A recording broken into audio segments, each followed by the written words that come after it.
We're back to the Matrix, and yes, fuck y'all, I need a shirt on. I know. I just got a glimpse of the Celtics highlights tonight after coming home from work. I was at the game the other day. I'll post some video of that. Or I posted some video of that for the halftime report. I'm going to post it before I post this one. All right, Stevie B, this is what we're talking about. Which, did you not notice? Has anyone noticed? Kemba just is coming off of picks, knocking down shots. Kemba is scoring the ball quickly to the hole. Tonight's game had a lack of defensive discipline that really, it doesn't disappoint me, but Washington played a lot quicker and smoother than we've seen anyone play this year.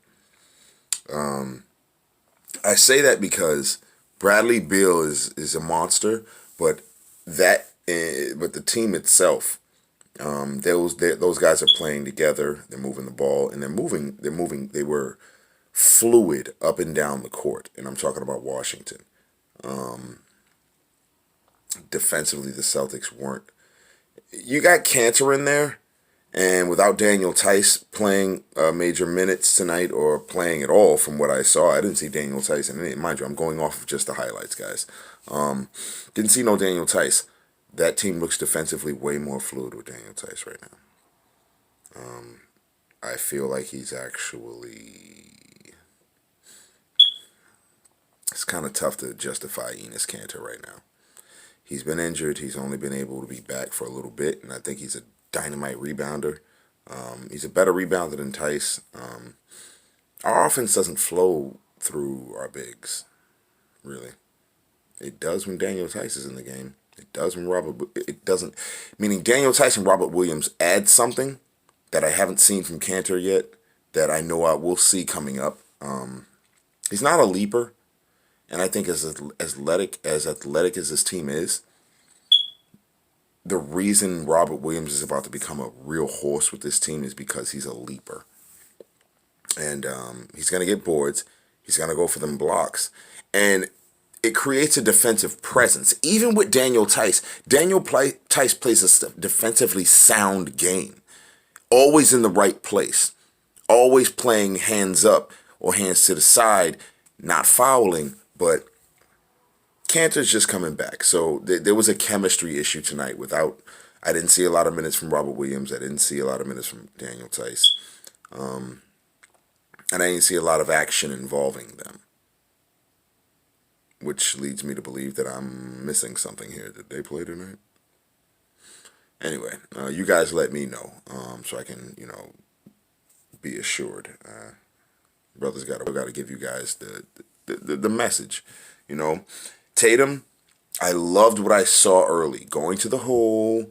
The one thing Tatum has to do, stay aggressive. Use the growth you've made this year in terms of your intelligence on the floor, but stop complaining about fouls, Jason Tatum. Just shut up. Okay, you'll get those. The refs will recognize Tatum. That's Tatum. Niggas did foul him. You have to stop that. Stop the complaining. Don't throw your arm up and shit. Stop. Just cut it out. Okay, Tatum? Let your game speak for itself. Jaylen Brown lets his game speak for itself. I saw 3 parts of this game, where it was either Jaylen Brown or Jason Tatum dominating, or Kemba just knocking down everything that came to him fluidly within the offense, off of picks. Not hold the ball for 10 years, Kyrie, and then we count on you to make that jumper. No. And I said this from the very beginning. He fits better with what we're doing. That man can score 25 points a night if he wants to, and all he has to do is do what he does. He doesn't have to take over the team and rely upon only himself the way Kyrie did. Uncle Drew is a selfish player. He doesn't really understand the idea of, that movie is bullshit now because you don't even get the idea of real basketball. But anyway, let me leave that alone. Sorry, a lot of irritation with Kyrie. If we had Kemba last year in the playoffs, we'd have probably beat a bunch of people. But yeah, love what I seen out of Carson Edwards. He's going to be a dynamite shooter. He's confident. He's a dynamite shooter. He's also a sound point guard. I see him attempting to play defense. I love what I'm seeing out of that. At the end of the day, the Celtics are ahead, in the lead in the Eastern Conference. But it's not just about that. They're playing with a lot of role players who are just knowing their role right now. You know, when this team, has everyone, it's really hard to, mess with that. And the only real questions they have are, should Daniel Tice start or should Enes Kanter start? Tough question at this point because it's early in the season and Kanter missed so much chemistry that Daniel Tice knows what to do. I love Daniel Tice's game, you know. And in this system, being that we have one big on the floor most of the time, sometimes two, but rarely we start with one big considering we have Tatum. But with Hayward out, it allows us to potentially start two bigs. Potentially start Kanter at the 4 with Robert Williams at the 5, but I don't know if there's enough chemistry there from Kanter to understand his defensive responsibilities, or if he knows Robert Williams' abilities to where he can defensively roll people into the right position. So we'll see what happens. I mean, that was the knock on Kanter when we got him, is that he's not the greatest defender. And when you got a team that's full of a bunch of moving athletes, and you play another team like Washington tonight with a bunch of moving athletes, they don't have any real defined big guys that are just going to play the big guy position. Even their big men are, moving. And Kanter kind of looked off tonight. He's defending guys on a 3-point line when it's not his game. He really isn't Al Horford in terms of his ability to defend guys on the 3-point line and then take 2 long strides to the middle. Al Horford he's bigger, he's longer, and he has a shuffle step. His shuffle step is very sound to the paint from the guy he's guarding, and his length makes up for that. We'll see what happens with Kanter. We got to let the guy get back into a rhythm, get healthy. Respect due though. Respect to the Celtics. They scored a lot of points tonight. And without the contributions of the full team, meaning the new guy Carson Edwards, all right, Wanamaker had an iffy game. I'm still not sold on Wanamaker. The guy can score, but he needs to stop trying so hard. Honestly, what Wanamaker needs to do is zone in on defense. Become a better defender. Everything else you have it flows. You don't need to force it.